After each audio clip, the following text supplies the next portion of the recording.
Thank you for watching, liking, commenting, sharing, and subscribing right now. I know a handful of you out there are into graphic design.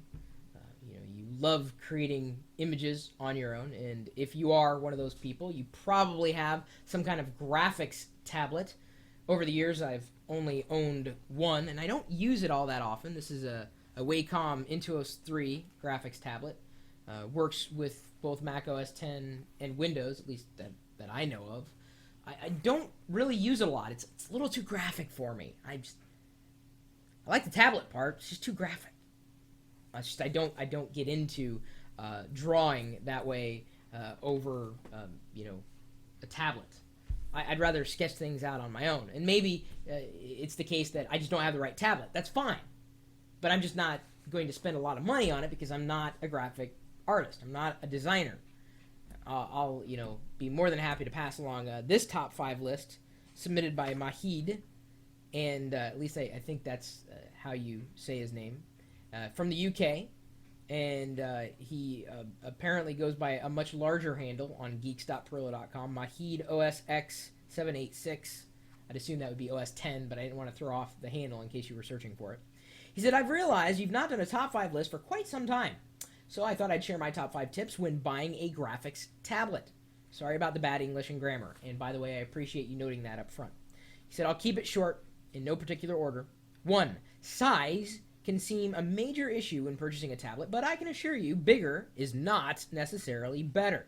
It can depend on what purpose you use the tablet for. For general home users, the usual hobbyists, the most ideal sizes can range from 4 inches to 5 inches or even 6 by 8. But if you're an artist, designers, and illustrators, you may desire a larger surface area to give you more freedom on the tablet, but be aware, larger your tablet surface is, the more you'll need to move your arms. That's why many people prefer a smaller size tablet to minimize arm movement, but smaller tablets can also limit your movement, so if you're a budding artist who paints and performs large sweeping motions, I would recommend a bigger size tablet. But also be aware, the bigger the size, the higher the cost." One thing I would like to point out before I move on is that when purchasing your tablet, the actual footprint of the tablet can be as much as 3 to 4 inches larger than the input area. Keep this in mind as you shop, or you may be surprised that your tablet takes up more desktop space than you thought. Number 2, price. Graphics tablets can seem quite expensive these days, with the majority of the tablets... I'm getting there, Wicket! I'm only on point number 2! He's so impatient. He's trying to learn, but the problem is that these styluses were not designed for pause. I'm getting there. Gosh, patience.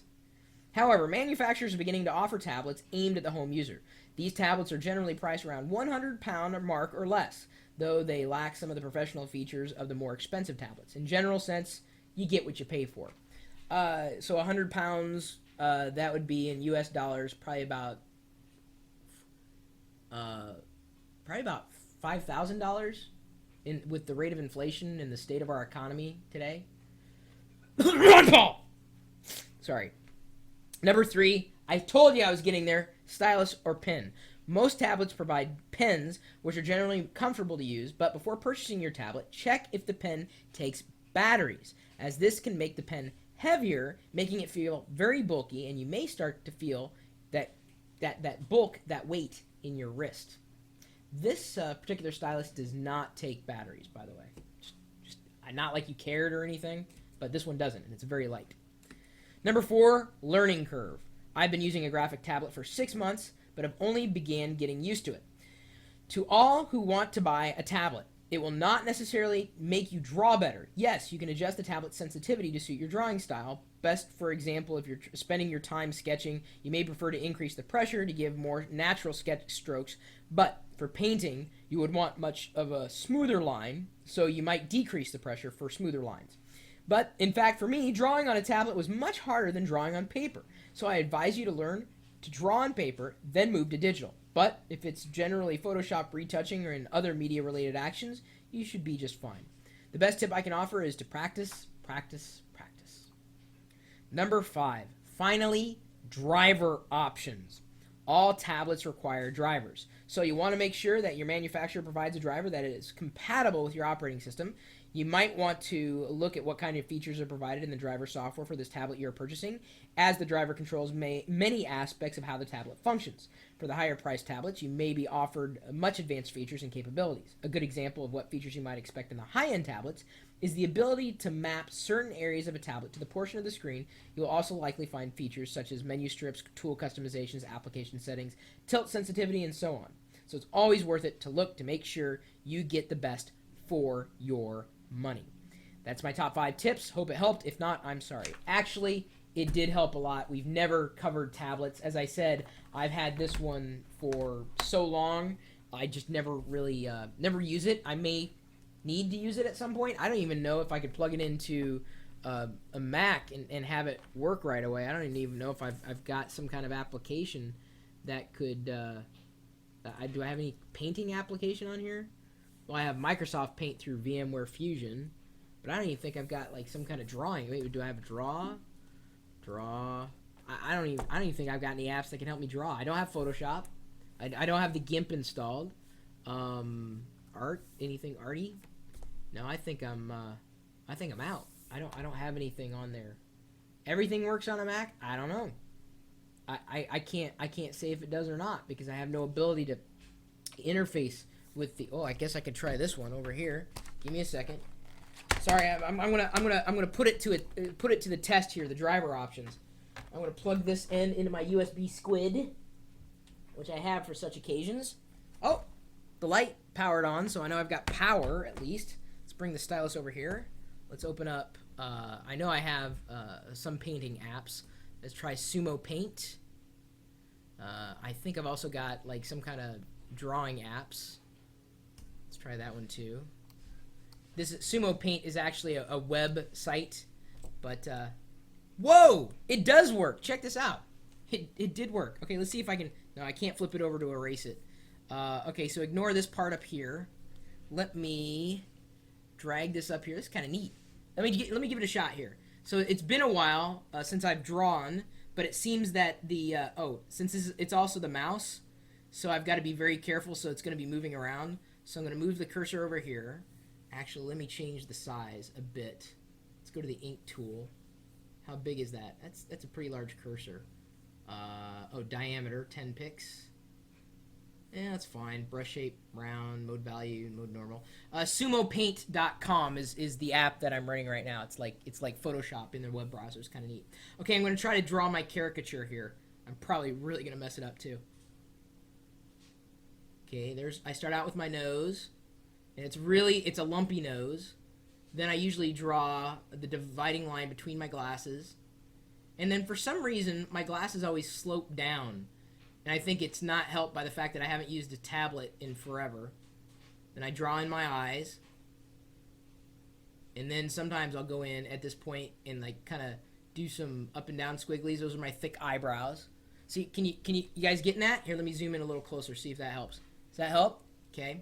So then sometimes I'll go and start doing my hair. Like there's my hairline, which is usually pretty curly. Then I'll drop down. That's one of my sideburns. Then I go back up again. So there's the rest of my hair. And then drop back down. There's my other sideburn. I gotta remember my glasses. Now I am not an artist. Not by any stretch. Okay, so yeah, obviously I've gotta bounce it around, try to fill in my hair, blah, blah, blah, blah, blah, blah, blah, blah. I'm starting to get gray hairs, obviously. Okay? So then, sometimes, at that point, I'll go in and do one ear, go to the other side. Boy, those are big ears. Go to the other side, do the inside of the ear, do the inside of the ear. Then, I usually do the smile, which is usually a little lower than that. And then I do the bottom lip. And then I finish the chin, and this is going to look really... Uh-oh. I ran a space on my tablet. Wait, go up here. Where's the undo button? There we go. Okay, it's not too bad. And then I draw the neck, the line, the shirt, and that's me. That's how I draw me. And I did it on a tablet that I plugged into the Mac with no real drivers. So thank you for bearing with me there, and thank you again for passing along a top 5 list of things you may need to keep in mind if you're going out to buy a tablet. Hopefully you are a lot more talented than me, but it just goes to show you that... see, does that look like me? Here, wait. It's pretty close. You gotta admit, that's pretty damn close. You know, for not having touched a tablet in like years. It's just too graphic for me. My email address is chris@pirillo.com. Maybe you have other top 5 lists to pass along, whether it's related to hardware, software, painting, whatever. We take them all because we're just geeky that way. If you want to hang out with other geeks, no matter what kind of geek you are, if it's kind of a computer geek or if it's more like a dog geek, because there are dog geeks out there. Some dogs are geeks, as evidenced by Wicket, who's still very upset at me. I can't help it. If you want to join us in the chat room, you're more than welcome to. We're typically talking tech 24 hours a day, 7 days a week. Here, see this chat? Oh, wait, over here. Not over here. This is the blank area right here. Well, kind of the blank area. There's some stuff in here you may want to click on. I don't know. This is where you can join us in chat, underneath my laptop, usually. Because the video stream is going out 24 hours a day, 7 days a week, at live.pirillo.com. We'll see you later.